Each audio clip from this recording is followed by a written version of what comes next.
আমরা এবার চলে এলাম কামাখ্যা মন্দিরে। ভারতের আসাম রাজ্যে গুয়াহাটি শহরে অবস্থিত। এটি 51টি সতীপীঠের মধ্যে একটি অন্যতম সতীপীঠ, কারণ মাতা সতী দেবীর গর্ভ এবং যোনি এখানে পড়েছিল। তন্ত্র সাধনা এখানে হয়ে থাকে। বহু প্রাচীর মন্দির।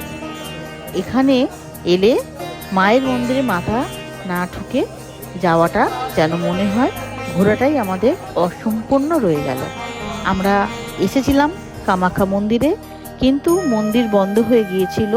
তা হলো একটু মন্দিরের ছোঁয়াটা আমরা লাগিয়ে কিছুক্ষণ এখানে থেকে, মন্দির বন্ধ হয়ে গেল এখানকার অনেকেই যারা ভক্তরা এখানে আরতি করছিল, এখানে ভোগের ব্যবস্থা করেছিল, এরা ভগবানের গান নিজেরা করছিল এবং তার একটা আলাদা রকম সৌন্দর্য। সত্যি খুব ভালো লাগছিল। এখানকার সন্ধ্যেটা আমার কাছে সন্ধ্যে বলেই মনে হচ্ছিল না। আমরা অনেকক্ষণ থেকে সারা মন্দিরটা ঘুরে ভগবানকে, আমি এর আগে যদিও মন্দির দর্শন করে গেছি, ভগবানের কাছে মাথা ঠুকে প্রার্থনা করে আমার মাকেও মন্দির দর্শন করিয়ে তারপর এবার আমরা বেরিয়ে পড়ব।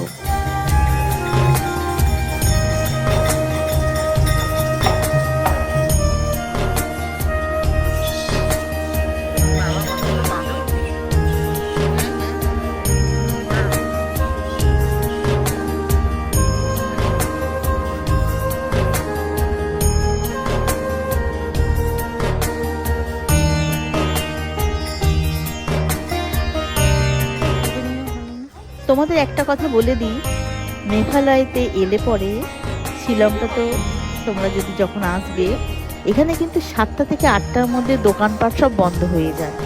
সেই জন্য বলে রাখি, যা কিছু কেনাকাটি ঘোরা তার মধ্যেই করে নিও, কেননা তারপর সব বন্ধ চলে গেছে।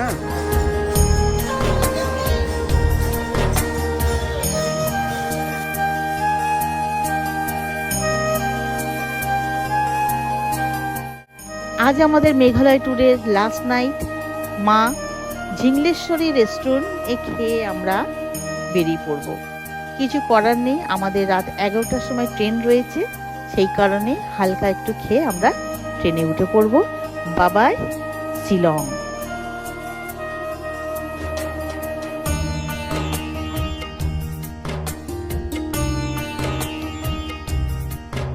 তো মাই ফ্রেন্ডস, তো আমার ভিডিও তোমাদেরকে প্রতিটা মুহূর্তে আমি তোমাদের দেখাই। যদি ভালো লেগে থাকে লাইক, কমেন্ট, শেয়ার এবং আরও নতুন নতুন ভিডিও পাওয়ার জন্য সাবস্ক্রাইব করে রাখবে।